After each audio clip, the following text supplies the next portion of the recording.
you're going to have a male fat distribution to begin with. So what I expect is that estrogen will change that distribution, but it's just going to take time. And my other understanding is that fat cells, they last a long time. Their life cycle is something like 10 years.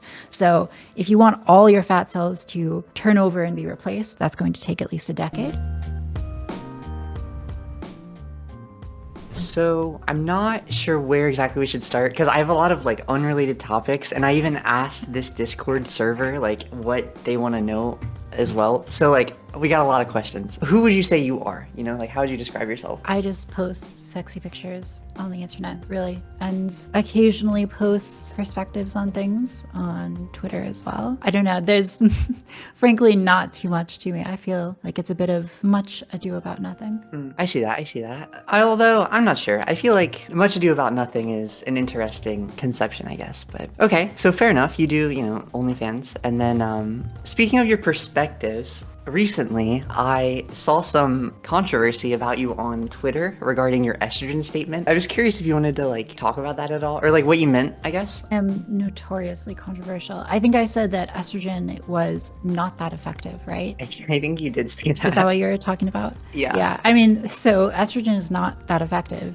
is a term that is meaningless without context, because if someone says estrogen is going to turn you into a dragon and I say estrogen is not that effective, that's obviously true. So I think we probably need to back up to the statement preceding it, which I think had to do with weight distribution. So my contention is fundamentally that if you take estrogen, you're probably not going to get a weight distribution that is identical to a cis woman's. And to the extent that you do get it, as similar as you can to a cis woman's, that's going to take a long time. Yeah. So most people who are on estrogen are probably, they haven't been on it long enough to get that kind of weight distribution. Yeah. And so my recommendation for people is not to view gaining weight as a method for, I think I say, quote unquote, getting hot, which is, frankly, that's not like a super extreme position, I don't think, because if you gain weight and you're not gaining weight in a way that is identical to a cis female,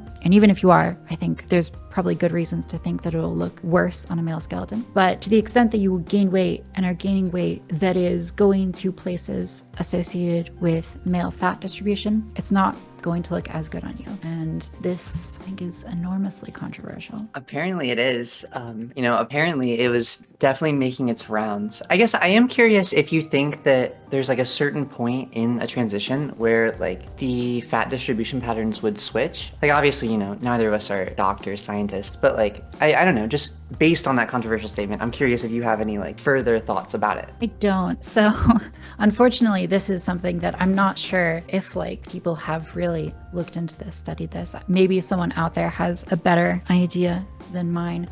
So when I talk about this, all of my language is pretty couched in uncertainty. I'll say things like, it will probably do this, or like, it won't do it perfectly. And that's really because I'm uncertain. I think we can use other physiological changes as benchmarks just to set a baseline expectation. And studies on differences in muscle and strength, those have been looked into, I think, fairly extensively in the context of sports medicine. There's this whole debate about trans athletes, and central to that debate is how much muscle loss occurs, as well as I think a variety of other physiological changes which are important. But we know that even years after transition, muscle is not identical to cis women in trans women. And in some sense, I think we can expect muscle loss to be like pretty consistent. I mean, I don't know about you, but I think pretty much every trans woman I've ever met can attest to the fact that you lose a lot of muscle on estrogen. Weight distribution is so bound up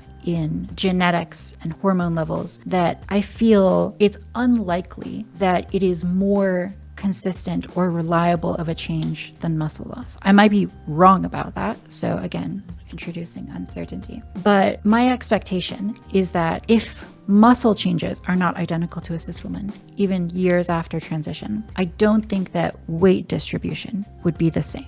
So that would be my kind of baseline for this. And I think a reason why we should expect weight distribution to, at the very least, take a while. Another reason to think this is that when we look at adipocyte hypertrophy, which is, I guess, the technical term for the process of fat cell enlargement and multiplication. When we look at that, it seems like one mechanism for how weight is distributed on the body is where existing fat cells are. So it seems like what happens when you consume excess calories is your body decides where to put those excess calories based on signals sent from fat cells. So wherever you have fat cells is more or less where they're going to multiply and enlarge. Again, I should preface this saying I'm not a biologist, so perhaps someone in the comments of this video can correct me, and I encourage anyone to do so because I'm explaining it to the best of my knowledge, but I'm not a biologist. Yeah. My understanding is that these fat cells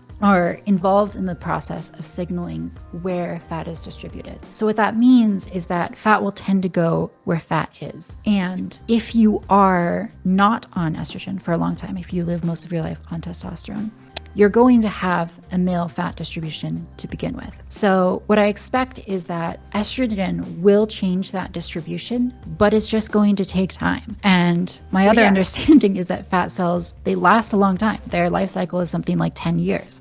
So if you want all your fat cells to turn over and be replaced, that's going to take at least a decade. And in that meantime, you might still be developing some fat cells in male distributed weight areas, disproportionate to what a cis woman would. And I think for all of those reasons, I think we should just be realistic about what weight distribution is going to do for you. And that is to say that weight distribution is not a panacea. It's not going to give you the proportions of whatever your favorite porn star is. Okay, fair enough. I definitely agree that like adding weight onto your body isn't like guaranteed to be a good thing or a bad thing. That's true. And another key point here is that like, if you like how weight looks on your body, you shouldn't listen to me. Like, you should just gain weight or lose weight or whatever. Like, people vary in their preferences for how they like weight. And, to the extent that weight goes in one place or another, that varies to a high degree individually. And so, like, you know more about your body than I do. When I speak in generalizations, it's not always going to be applicable to you. Of course, of course. One thing I would be interested in, again, like, I'm not necessarily asking you, but more so throwing it into the aether for anybody in the comments,